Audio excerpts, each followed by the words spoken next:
todos sus delitos, dice el Señor, renueven su corazón y su espíritu. Caminaré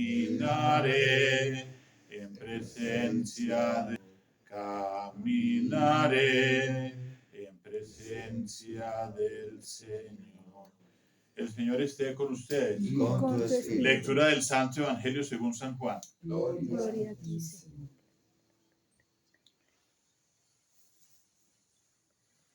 En aquel tiempo muchos judíos que habían venido a casa de María al ver lo que había hecho Jesús, creyeron en él.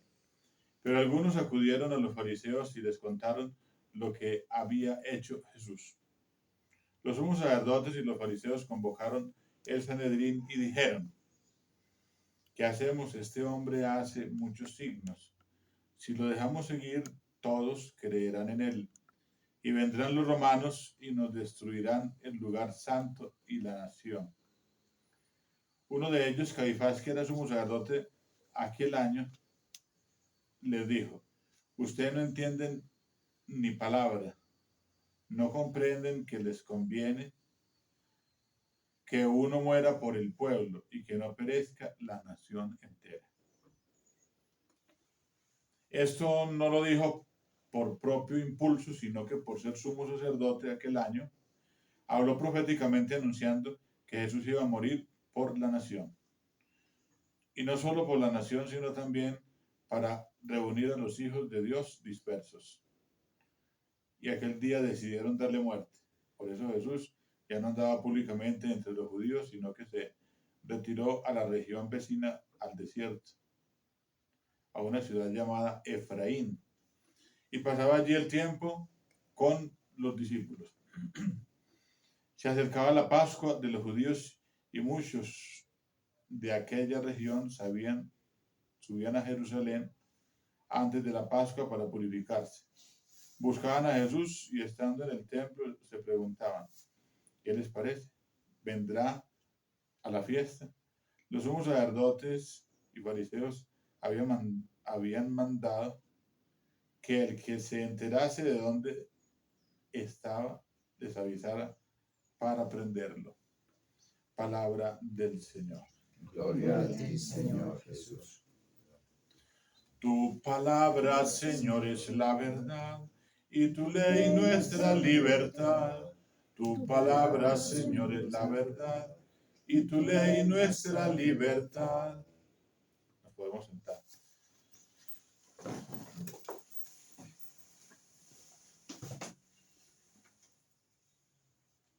El Señor está haciendo una promesa en el libro de Ezequiel, el Señor Dios, diciendo que recogerá a los hijos de Israel de entre las naciones a donde han ido y los reunirá de todas partes para llevarlos a su tierra.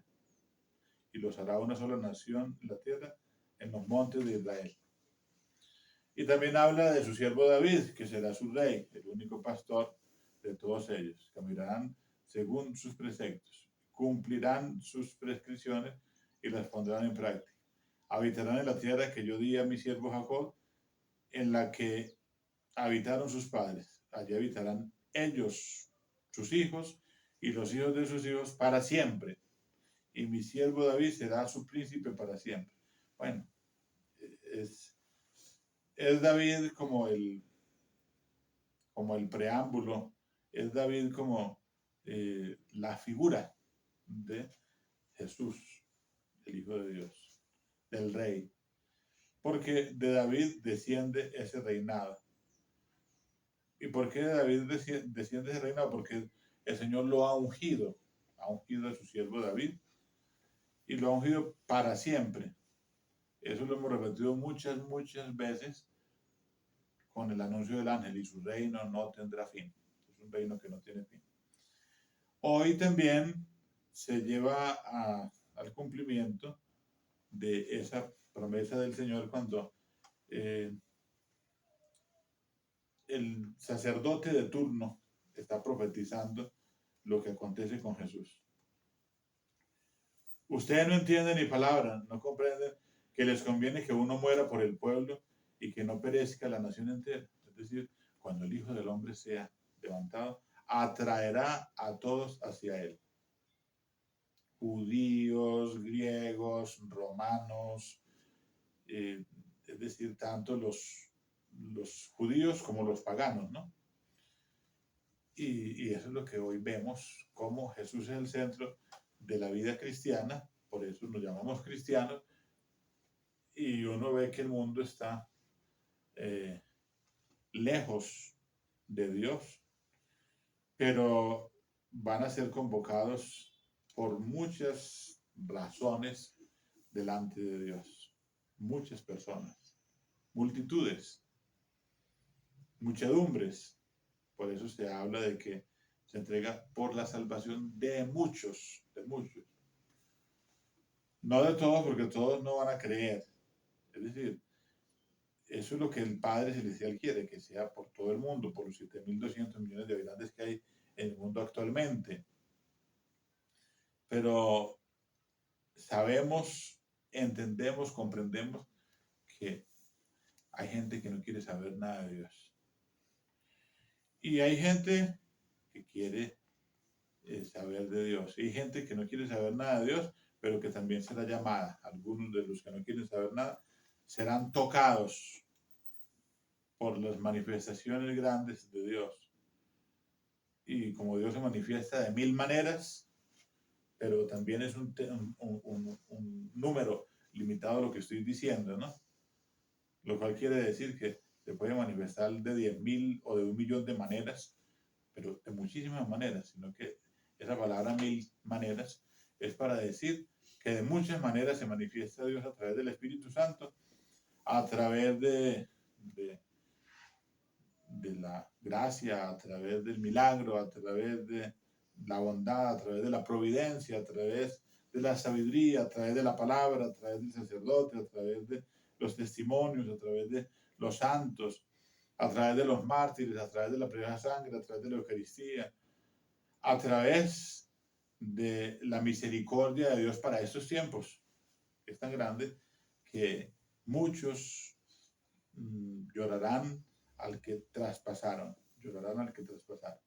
En esta semana de dolores que ya está culminando, porque mañana ya empezamos la Semana Santa, el Señor nos está haciendo entender que uno se va a entregar por la salvación de toda la nación, de toda la nación. Y esa nación indica que es un número también limitado, un número limitado.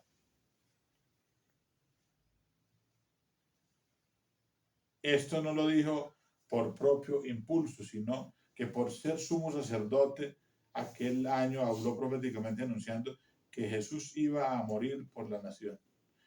Y no solo por la nación, sino también para reunir a los hijos de Dios dispersos. Los hijos de Dios. ¿Quiénes son los hijos de Dios? Los que hacen la voluntad de Dios. Malos y buenos. Dios hace llover sobre malos y buenos. Y hace salir el sol sobre justos e injustos. Pero de esos malos que se conviertan, hoy precisamente el profeta Ezequiel aparece por aquí, que él es el que más remarca eso, lo de que si el malo se convierte, ciertamente vivirá, y que si el bueno o el justo se vuelve malo, ciertamente morirá por su pecado. ¿Por qué? Porque conoce a Dios, porque tiene la experiencia de Dios que es tan grande, que le ha dado sabiduría y que le da entendimiento. Y en medio del entendimiento comete la brutalidad de abandonar a Dios, sabiendo que para eso los seres humanos todos hemos sido creados, para comprender, para entender, para buscar, para poner a funcionar nuestros 5 sentidos. Es más, el sexto sentido también hay que ponerlo a funcionar. El sexto sentido es el de la fe. Y ese sentido de la fe es un don, un regalo que nos ayuda a entender todo lo que sucede en nuestra vida. A los que aman a Dios, todo les sirve para el bien. Todo les sirve para el bien. Y uno se pone a mirar todas las experiencias que se viven, y todo es para el bien del ser humano.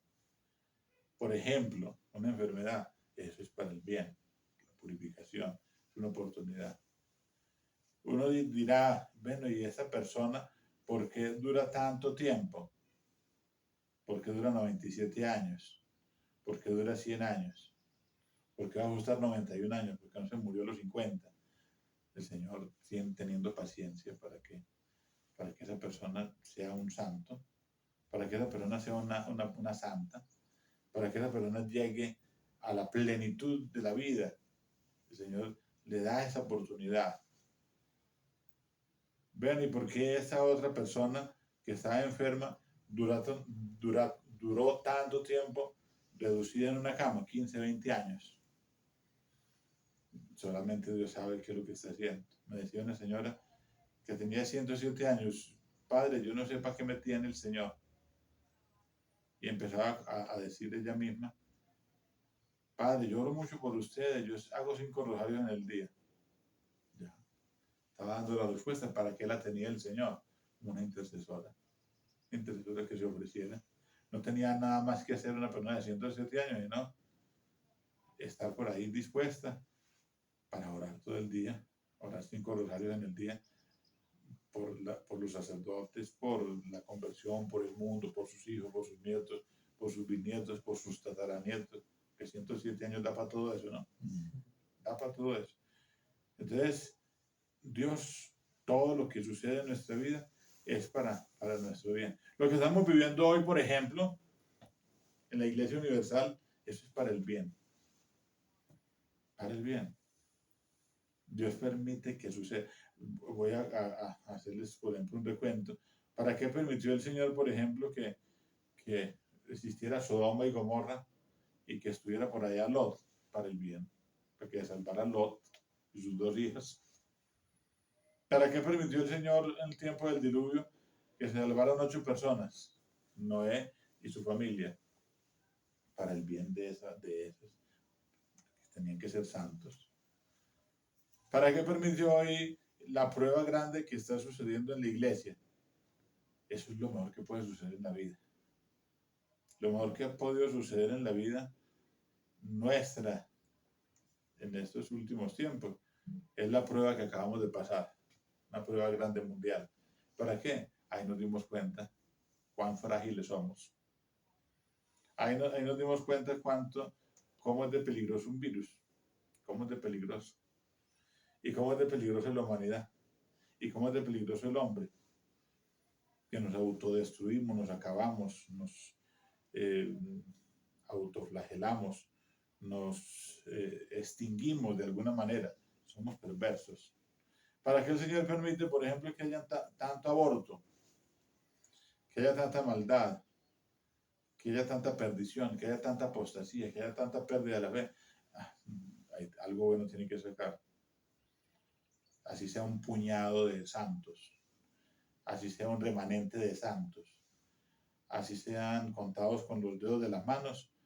Lo importante es que lleguen a la santidad, que lleguen a la perfección, que lleguen a agradar a Dios. Para que una montonera de gente salvada no, o ahí sin que sean santos, sin que se esfuercen para hacer el bien. El Señor no quiere montoneras, no quiere gusaneras, el Señor quiere santos. Anteriormente mirábamos eso, como en un pueblo, en una ciudad, en un país. Si ustedes se ponen a mirar, por ejemplo, un país, miramos un santo que es patrono de una nación, de un continente. Nos pone a mirar, por ejemplo, a San Benito, el patrono de Europa. Uno se pone a mirar, por ejemplo, a San Martín de Porres, patrono de una ciudad, de un país. Ustedes se ponen a mirar a Laura Montoya, patrona de un país. Y no es sino una sola, no es sino uno solo. Ustedes se van a mirar al cura de Ars, el patrono de todos los párrocos del mundo. Y es uno solo. Por eso estoy diciendo que Dios no quiere montoneras, sino que quiere santos. Y mire, aquí nos está colocando uno santo nada más, que se ofrece por todos, por la nación entera. Ustedes no entienden ni palabra, no comprenden que les conviene que uno muera por el pueblo y que no perezca la nación entera. Eso es sabiduría que el Señor inspira a este hombre que va a ser uno de los verdugos, Anás y Caifás, Herodes y Pilato, van a ser los verdugos de la pasión de nuestro Señor Jesucristo, de la muerte de nuestro Señor Jesucristo. Pero también van a quedar confundidos más adelante con la resurrección del Señor. Confundidos porque van a querer comprar las conciencias, a, a seguir levantando falsos testimonios. Levantaron falsos testimonios para condenarlo y levantan falsos testimonios para decir que no resucitó. Les vamos a pagar, no digan que se robaron el cuerpo, ¿no? Que robaron el cuerpo. Cuando Jesús no estaba allá en la tumba, cuando la piedra quedó corrida, cuando los soldados quedaron ahí, admirados con todas estas cosas. Admirados también. Hoy pidámosle al Señor que nos ayude pues a tener admiración por todo lo que hace a través de la prueba, por todo lo que hace a través de la enfermedad, por todo lo que hace a través de la apostasía, por todo lo que hace a través de Nerón. Ayer mirábamos a esa película de Pedro y Pablo y hay instrumentos para el bien y hay instrumentos para el mal, pero Dios utiliza esos instrumentos, como al faraón lo utilizó el Señor, a Hitler lo utilizó el Señor. Él permitió que el diablo sacudiera a Hitler o que sacudiera por allá a Nerón. Es decir, si no existen esos Nerones, si no existen esos Hitleres, entonces, por ejemplo, Nerón, ¿qué hacía Nerón? Quemaba a los cristianos. Los embadurnaba de pez o los embadurnaba de brea y los prendían como antorchas humanas y hasta los quemaban vivos. Los quemaban vivos, los echaban a las fieras. ¿Y en qué se convirtió eso? En semilla de nuevos cristianos, porque el amigo es el que da la vida por el amigo. Y toda cosa. Hoy no estamos beatificando, ni estamos canonizando ni a Hitler, ni estamos canonizando a Nerón. Son anticristos, son diablos. Miren el Señor cómo permite en este tiempo, y nos vamos a dar cuenta de la traición de Judas. Ya empieza la pasión. Y nos vamos a dar cuenta cómo Judas, el Señor permitió, no lo excluyó del grupo de los 12, no lo excluyó. Lo que tienes que hacer, hazlo ahora mismo. Lo que tienes que hacer. Es decir, utilizado también porque estaba escrito, eso que sucede en Judas estaba escrito. Sucede. Lo de Pedro, la negación de Pedro sucede, todo está escrito. Lo de el centurión, verdaderamente este era hijo de Dios. Eso tiene que suceder. Lo de Longinos, que se convierte, y ese fue el que hundió la lanza en el costado abierto de esa lanza, de esa lanzada, sale el agua y la sangre de un hombre que ya estaba escurrido en su sangre, que había botado toda su sangre y que había sufrido para también quedar deshidratado.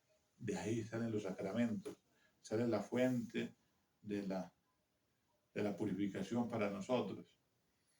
Entonces, en definitiva, lo que el Señor quiere es en este tiempo que ya está terminando, de la Cuaresma que ya está terminando, que termina hoy, porque mañana empieza la Semana Santa, eh,